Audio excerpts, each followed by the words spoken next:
La enfermedad de Johnny Leal. Con toda la frialdad que caracteriza a un sociópata, Johnny Leal confesó el asesinato de su hermano y de su madre el pasado 18 de enero. Un capítulo realmente aberrante para todos los colombianos, pero que nos da un ejemplo de la base de los valores por los cuales alguien se enlista en una guerrilla para matar gente. Hoy les voy a explicar por qué. Los progres construyen una estructura de autoengaño que desempeña una doble función. En primer lugar, les sirve para consolarse sus fracasos y para esperar los éxitos futuros. En el caso del fracaso social, el único que nos interesa, la consolación consiste en convencerse de que la no consecución de las ambiciosas metas perseguidas no debe atribuirse a su incapacidad, sino a las carencias del ordenamiento social.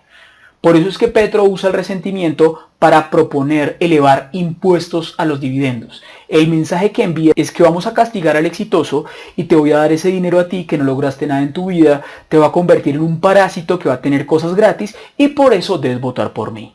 El progre espera entonces obtener el derrocamiento del orden social existente y el éxito que éste le ha negado. Y es totalmente inútil tratar de hacerle comprender que el estado futuro que él sueña es irrealizable y que la sociedad basada en la división del trabajo no puede sostenerse sino sobre la propiedad privada de los medios de producción.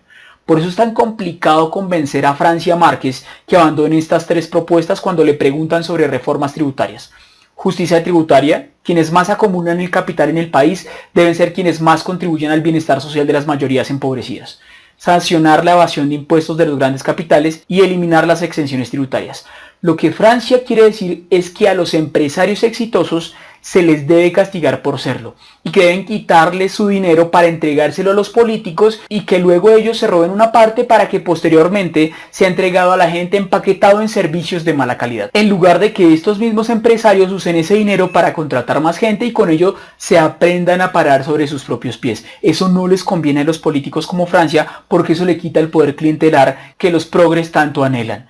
Necesitan borregos dependientes de los subsidios. Los zurdos empobrecedores se aferran tenazmente al engaño que se ha construido en sus propias manos y cuando se encuentran ante la elección entre renunciar a él o al razonamiento lógico prefieren sacrificar la lógica, puesto que la vida les sería insoportable si la consolación que encuentran en la idea progresista, la cual mostrándole que los errores que han ocasionado su fracaso no dependen de su persona, sino que están inscritos en el curso mismo de las cosas.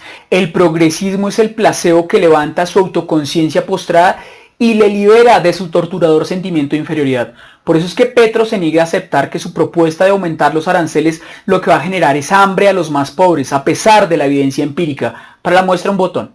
Singapur en 50 años pasó del tercer mundo al primer mundo y la manera en cómo lo hicieron fue rechazando esas ideas que propone Petro. En las propias palabras de Lee Kuan Yew, un socialista rehabilitado que plantearía lo siguiente: al igual que Nehru, en un comienzo me sentí influido por las ideas del socialismo fabiano en Inglaterra, pero pronto me di cuenta de que antes de redistribuir el pastel tienes que cocinarlo. Por eso me distancié de la mentalidad del estado de bienestar, porque minaba el espíritu de una persona para prosperar y salir adelante. También abandoné el modelo de industrialización basado en la sustitución de importaciones. Esto es lo que propone Petro. Cuando la mayoría de países del tercer mundo denunciaban la explotación de las multinacionales occidentales, en Singapur las invitábamos a entrar. De este modo conseguimos crecimiento, tecnología y know-how que dispararon nuestra productividad más de lo que podría haberlo hecho cualquier política económica alternativa. Algunos dirán, ¿pero cómo puede ser esto posible? Hay intelectuales como Noam Chomsky o economistas reconocidos como Thomas Piketty. A esos progres les digo que esos mismos intelectuales fueron los que alabaron las medidas de Chávez y que lo elogiaron tanto en su gestión. Esos referentes no son garantía de que las ideas sean correctas. Es decir, tú puedes ser preso de la racionalidad así la realidad te diga lo contrario. Este diagnóstico nos lleva a la siguiente pregunta.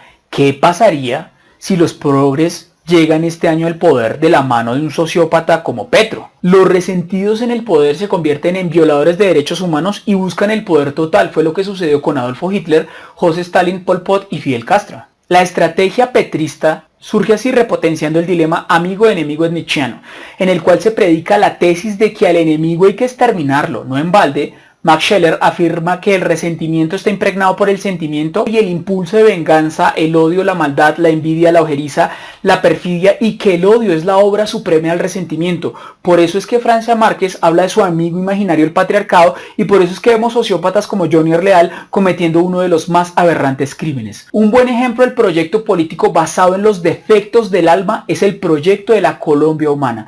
Esto ocurre porque estas doctrinas se basan en la lucha de clases. Lo que esconde en sus entrañas es una venganza contra la burguesía, a la cual califica de opresora. El objetivo es imponer la dictadura del proletariado para aniquilar dicha burguesía. Por eso decía Winston Churchill, el socialismo es la filosofía del fracaso, el credo de la ignorancia y la prédica de la envidia. Su virtud inherente es la distribución igualitaria de la miseria, salvo, hay que agregar, para los miembros de la nomenclatura, es decir, para los que mandan. Para el comunismo no existe una reivindicación de las clases presuntamente oprimidas, pues este va a privilegiar al resentido de Petro y a su recua de seguidores que usarán el poder para su propia satisfacción y para realizar su venganza. Los progres combinan el resentimiento junto a la envidia, es decir, la tristeza o pesar por el bien ajeno, como lo señala el diccionario de la Real Academia de la Lengua, la cual es el motor del odio y la violencia. Helmut Schoeck señala que el socialismo se nutre de aquellas personas profundamente afectadas por problemas de envidia. Por su parte, Marx acuñó la frase según la cual la violencia es la partera de la historia necesaria para todo revolucionario comunista que tiene por norte la destrucción de los enemigos.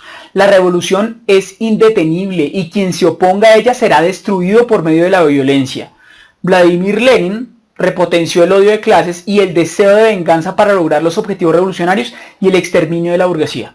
Mauricio Leal y su madre aún estarían vivos si Johnny Leal no hubiese abrazado el resentimiento. Eso nos da un ejemplo de lo que en Colombia pasaría si se abraza el resentimiento, la envidia y el rencor como base moral para hacer política. Debemos fundar nuestra Colombia bajo valores que nos ayuden a construir un mejor país y no bajo los valores que promueve Gustavo Petro y la Colombia humana.